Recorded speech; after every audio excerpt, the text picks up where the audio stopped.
Salut à tous et bienvenue pour cette première vidéo où je vais vous parler de mon avis sur certains mangas, une chronique qui reviendra très régulièrement sur YouTube, donc n'hésitez pas à vous abonner surtout. Aujourd'hui au programme, je vais vous parler de Dragon Ball SD, je vais vous parler de Last Hero Inuyashiki, mais également de One Punch Man. On va d'ailleurs commencer par One Punch Man qui était quand même l'anime auquel j'ai le plus accroché l'année dernière. One Punch Man c'était disponible gratuitement sur Anime Digital Network, donc qui était quand même une très bonne opération, qui était quand même une bonne campagne publicitaire, surtout que l'anime en lui-même est vraiment excellent. Là, il est disponible chez Kurokawa depuis quelques semaines. D'ailleurs, vous allez pouvoir gagner un tome via les commentaires. Alors, qu'est-ce que ça raconte? C'est plutôt simple au final. On se rend compte, on découvre Saitama, donc Saitama qui est tout simplement un humain. C'est ce petit gars-là, chauve, qui ressemble pas à grand chose et qui pourtant est énormément puissant puisqu'il arrive à vaincre ses ennemis en un seul coup de poing. On va rapidement découvrir d'autres personnages comme Genos qui est un cyborg lui, qui sera un peu l'élève de Saitama.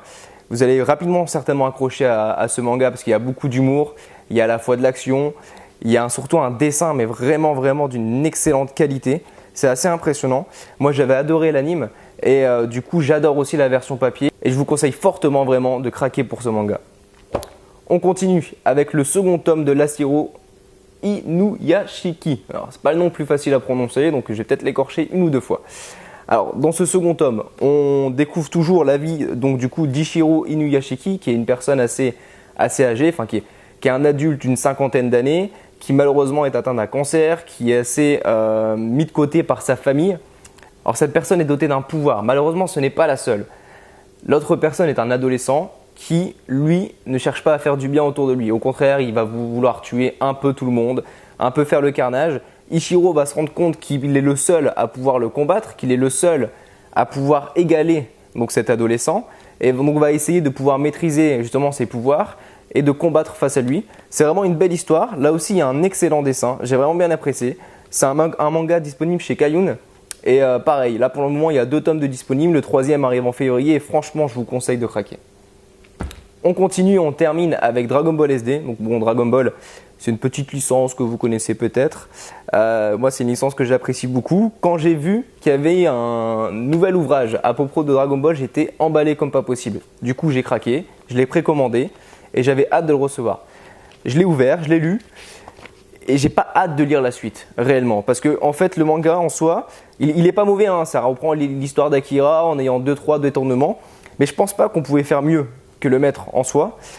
Que le faire en couleur, c'était vraiment pas une bonne idée. D'ailleurs, il y a énormément, moi en tout cas dans mon manga, il y a énormément de pages qui sont un peu brouillonnes. On sent que la couleur a été mal imprimée et ça, c'est vraiment chiant comme pas possible.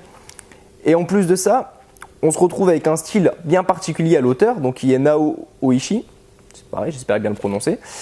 Et c'est pas un style que j'apprécie. Hein. C'est pas complètement le style que j'apprécie. Voilà.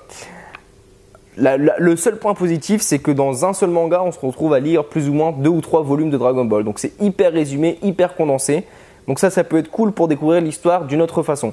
Mais je vous conseille quand même vraiment de repasser vers les anciens mangas qui sont là d'ailleurs. Hein, vraiment les premiers tomes comme il faut. Ils sont super bons, il faut pas s'en passer tout simplement. Voilà, j'espère que cette chronique vous a plu. C'est une chronique assez courte, assez légère. Si vous voulez que je découvre d'autres mangas, si vous voulez m'en conseiller, surtout n'hésitez pas. Moi, je suis ouvert à toute proposition. Et je vous dis à bientôt.